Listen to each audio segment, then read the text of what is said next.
Lundi 12 avril 2021, première destination, le Sénégal avec l'enquête.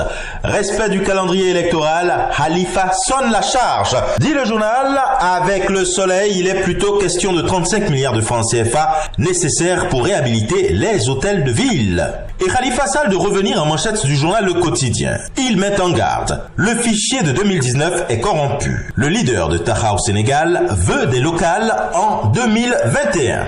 Adji Sarr, en manchette de l'Observateur, la nouvelle plainte devant le procureur. Maître El Hadji Diouf est attendu au tribunal ce lundi. Et puis Dakar Time qui apprécie l'autorisation du président ivoirien Alassane Ouattara donné à l'ancien président Gbagbo de rentrer. Macky Sall en fera-t-il autant pour Karim Wade? Interroge le journal. Et justement, Ouattara revient en manchette de l'Essor qui affirme que le président ivoirien reste le numéro 1 des présidents après le père de la nation, Félix Houphouët-Boigny. Dans sa livraison du jour, le sursaut titre Qualité et dimension internationale, Laurent Gbagbo parle d'Alassane Ouattara, le récit de la première rencontre entre les deux chefs d'État.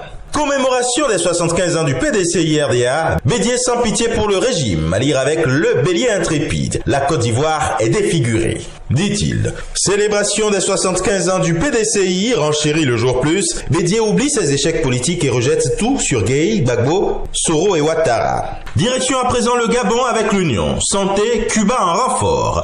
Libreville a accueilli hier une délégation de 162 professionnels de santé cubains, un renfort conforme à un accord conclu fin 2004 et aux retombées de la visite à la Havane en 2017 du président Ali Bongo Ondimba. Il prend un relief tout particulier en pleine lutte contre l'épidémie de Covid-19 et de mise en œuvre du plan d'accélération de la transformation en matière de santé. Cas d'indiscipline au MPP. Nous sommes maintenant au Burkina Faso. Le journal dit que 115 militants ont été sanctionnés. Au Bénin, la présidentielle du 11 avril prend le dessus sur l'actualité et la nation relève le pari d'un scrutin dans le calme tenu. Le journal propose le compte-rendu de ces différentes équipes dans les départements. Le chaos assuré promet le matinal. La présidentielle 2021 du Haut-Talon Talata, selon les données collectées par les équipes, le matinal et iTélé. Le Bénin a triomphé, dit le matin. Tenue effective du premier tour de la présidentielle d'avril 2021 en dépit de l'ouragan. Un scrutin qui a démarré dans l'ensemble à l'heure et la sérénité, faible taux de participation selon les organisations de la société civile,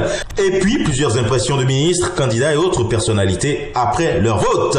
Le coopérant dit que le doyen Karim Da Silva invite les Béninois à se pardonner pour préserver la paix dans le pays. Et maintenant au Togo, il est question du rapport où les États-Unis relèvent de graves violations des droits de l'homme dans le pays. C'est ce que dit Liberté, pendant que du côté du royaume chérifien avec le quotidien Le Matin, il est question de crise sanitaire du Covid-19. La Banque mondiale et le Fonds monétaire international saluent la stratégie proactive du Maroc et la capacité d'adaptation de son économie. Le FMI relève que l'économie marocaine est l'une des plus dynamiques à s'adapter aux contraintes et opportunités liées à la crise. Et ce sera tout pour aujourd'hui. Mais encore, prudence, vigilance et surtout, n'oubliez pas les gestes barrières.